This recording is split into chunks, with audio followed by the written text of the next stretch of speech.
ఏపీలో కూటమి ప్రభుత్వం అధికారం అనే మత్తులో మునిగిపోయిందని టీడీపీ గుండాలు చెలరేగిపోతున్నారని వైసీపీ మహిళా నేత లక్ష్మీపార్వతి అన్నారు.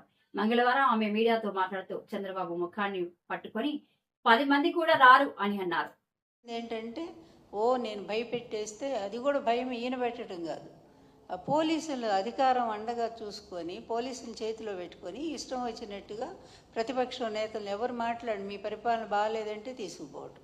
అదేవిధంగా ముఖ్యంగా ఈ రాష్ట్రంలో ఈ 1 ఇయర్లో ఆడపిల్లల మీద జరుగుతున్నటువంటి అత్యాచారాలు ఇంతవరకు స్వాతంత్రం వచ్చాక రాజకీయ చరిత్రలో, అంతకుముందు ఎక్కడో నిజాం టైంలో రజాకారుల ఉద్యమాల్లో మహిళల మీద అత్యాచారాలు దారుణంగా జరిగాయి అనేది మనం విన్నాము. బ్రిటిష్ హయాంలో అలాగే జరిగినాయి. ఎందుకంటే పోరాట వీరుల్ని వాళ్ళు ఆ విధంగానే ఆడవాళ్ళని చేర్చేవాళ్ళు. కానీ ఈరోజు ఇది ఒక ప్రజాస్వామ్య దేశం, ప్రజాస్వామ్య పరిపాలన అనుకొని మీరు అనుకుంటున్నారు, మేమైతే అనుకోవట్లేదు. ఈవీఎంల సాయంతో వచ్చినటువంటి దరిద్ర పరిపాలన మీది ప్రభుత్వం ఇది. ఈ ప్రభుత్వంలో మీరు చేస్తుంది ఏంటంటే ఇదిగో ఇట్లాంటి అనాచారాలు. మీ పార్టీ వాళ్ళు ఏదో పని చేసినా సరే వాళ్ళకి ఏ విధమైన శిక్షలు లేవు. వాళ్ళు మహిళల్ని భయంకరంగా మరి మీ సోషల్ మీడియాలో ఇష్టం వచ్చినట్టు వాళ్ళ వ్యక్తిత్వ హననాన్ని చేస్తుంటే దానికి ఏ విధమైన శిక్షలు లేవు.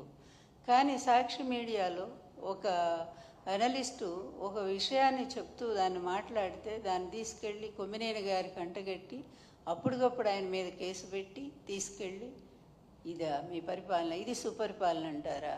మీరు నిజంగా నిజాయితీగా ఒప్పుకోండి, ఒక్క పాయింట్ అన్న నిజాయితీగా ఒప్పుకోండి అయ్యా మీ తండ్రి కొడుకులు. ఇక ఆ 3 ఆయన గురించి ఎందుకు మాట్లాడాలా? ఆ 3 ఆయన ఒక వేస్ట్ ఫెలో అనేది అర్థమైపోయింది. ఎందుకంటే ఆయన అందుకే సనాతన వేషం వేసుకొని రాష్ట్రాలన్నీ తిరుగుతున్నట్టున్నాడు ఇక్కడేం చేయలేక. అందువల్ల ఇక ఆయన గురించి వేస్ట్ మాట్లాడటం కూడా వృధా. ఎందుకంటే ఆయనకు నాయకత్వ లక్షణాలు మొదటి నుంచి లేవు, ఎదిరించే తత్వం అస్సలు లేదు. చంద్రబాబు పిలిచినప్పుడు వచ్చి జగన్ గారిని ఒక తిట్టిపోవటానికి మాత్రం ఉపయోగపడతా ఉన్నాడు. కనీసం మీ పక్కన స్థానం కూడా ఇవ్వనంత స్థితికి దిగజారిపోయాడు, అతను సంపాదించుకోలేకపోయాడు. అందువల్ల నీకు అతని గురించి ఎక్కువ మాట్లాడకూడదు. కానీ మీ ఇద్దరు కలిసి ఈరోజు రాష్ట్రాన్ని ఏ విధంగా చేస్తున్నారో ఒక్కసారి ఆలోచించండి. మీరు ఆలోచించట్ల, ప్రజలు ఆలోచిస్తున్నారు, ప్రతి క్షణం ఆలోచిస్తున్నారు. ఎందుకంటే శ్రీశ్రీ గారు అన్నట్టు మదమెక్కిన తురంగాలు అన్నట్టుగా మదం పట్టినటువంటి గుర్రాలు లేకపోతే ఏనుగులు ఇవన్నీ కూడా ఇష్టం వచ్చినట్టుగా ప్రవర్తిస్తూ ఉంటాయి. వాటికి ఉచ్చము నీచము జ్ఞానము ఏమీ తెలియదు.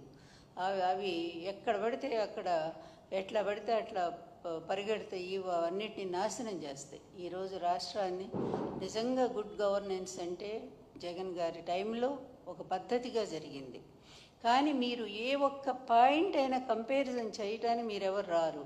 ఎందుకంటే మీ పచ్చ మీడియా బాకాల్లో ఊదుతూనే ఉంటాయి మిమ్మల్ని. నిన్ను లోకేష్ని ఇద్దరిని కూడా అక్కడ కూర్చోబెట్టి ప్రైమ్ మినిస్టర్ని కలిస్తే దానికి మొత్తం పేజీలన్నీ కూడా ఈనాడు ఏబిఎన్ పెట్టేస్తారు. ఏంటి ప్రైమ్ మినిస్టర్ మీ మిత్రపక్షం కదా, మీ కూటమి కదా, ఒకళ్ళ మీద ఒకళ్ళు ఈరోజు డిపెండ్ అయ్యలేరా? అది కూడా కలిస్తే దానికి ఒక పెద్ద అది వీరత్వమా శూరత్వమా? ఆయన వల్ల ఇదిగో ఇన్ని వేల కోట్లు ఈ రాష్ట్రానికి మరి వస్తూ ఉన్నాయి, పరిశ్రమలు వచ్చినాయి, ప్రైమ్ మినిస్టర్ గారు యాక్సెప్ట్ చేశారు.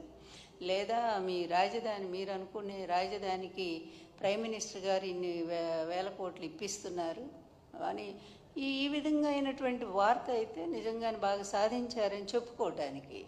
ఇంత సిగ్గుమాలిన మీడియా, ఇంత సిగ్గుమాలిన తండ్రి కొడుకులు, ఇంత పనికిమాలిన పరిపాలన, దీన్నంతా చూపిస్తూ ఒక 60-70 కోట్లు ఖర్చు పెట్టి దానికి గుడ్ గవర్నెన్స్ పాలన, దానికి ఒక పెద్ద పేరు. మొన్ననే కదా యోగా ఏంటో ప్రపంచం మొత్తం కూడా యోగా ఆంధ్ర రాష్ట్రం వైపు చూస్తుందంట. అంత పెద్ద గిన్నెస్ బుక్లో ఎక్కి ఆయనకు ప్రైమ్ మినిస్టర్ గారి కంటే లోకేష్ బహుమతి ఇస్తున్నాడు. అన్నీ లోకేష్ బహుమతి ఇస్తున్నా అంటే ఎన్ని 600 కోట్లు ఖర్చు పెట్టారు. ఏమైంది? ఎంత రసాభాస. చిన్న పిల్లల్ని తీసుకొచ్చి వాళ్ళని పాపం గిరిజన పిల్లల్ని, వాళ్ళకి తిండి లేదు, నీళ్లు లేవు, వాళ్ళు పడుకోవటానికి ఒక సౌకర్యం లేదు. ఇదా గుడ్ గవర్నెన్స్? ఎక్కడైనా జగన్ గారి హయాంలో ఇలా జరిగినాయా? ఎప్పుడైనా స్టూడెంట్స్ని ఇబ్బంది పెట్టారా? మీ హయాంలో పాడుపడ్డ స్కూల్స్ అన్నింటినీ కూడా నాడు నేడు క్రింద ఆయన బాగు చేసి చక్కగా వాళ్ళందరికీ కూడా విద్యను కల్పించారు. వాళ్ళకి కావాల్సినటువంటి అమ్మఒడి పథకం ద్వారా 15,000 ఇచ్చి ఆ పిల్లల్ని బడికి రప్పించి గవర్నమెంట్ స్కూల్స్ అంటే కలెక్టర్ పిల్లల్ని కూడా చేర్చే విధంగా దాన్ని డెవలప్ చేశారు. అది గుడ్ గవర్నెన్స్. అలాగే మహిళలకు చూస్తే ముఖ్యంగా పక్క రాష్ట్రంలో ఎక్కడో ఆ అమ్మాయి మీద అత్యాచారం జరిగి చనిపోతే ఇక్కడ ఉన్నటువంటి ముఖ్యమంత్రి గారు జగన్ గారు స్పందించి అప్పటికప్పుడు దిశ యాప్ తీసుకొచ్చారే, దిశ చట్టం కూడా తెచ్చారు. అయితే అది ఇంకా కేంద్ర గవర్నమెంట్ ఒప్పుకోలేదు. అయినా సరే పోలీస్ స్టేషన్లు ఎక్కడికక్కడ మండల కేంద్రాలు పోలీస్ స్టేషన్లు పోలీస్ స్టేషన్లు పెట్టారు. మహిళలకు 2 కోట్ల మంది ఈ దిశ యాప్ ఆ రోజు డౌన్లోడ్ చేసుకున్నారంటే అదా నిజమైన పరిపాలన?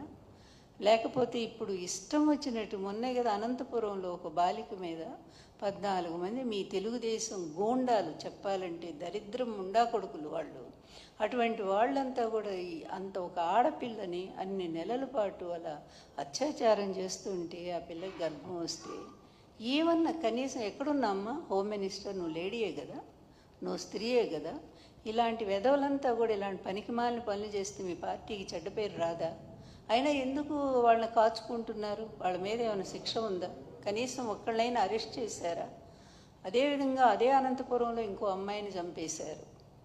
ఆ అమ్మాయిని పాపం రేప్ చేసి చంపేశారు.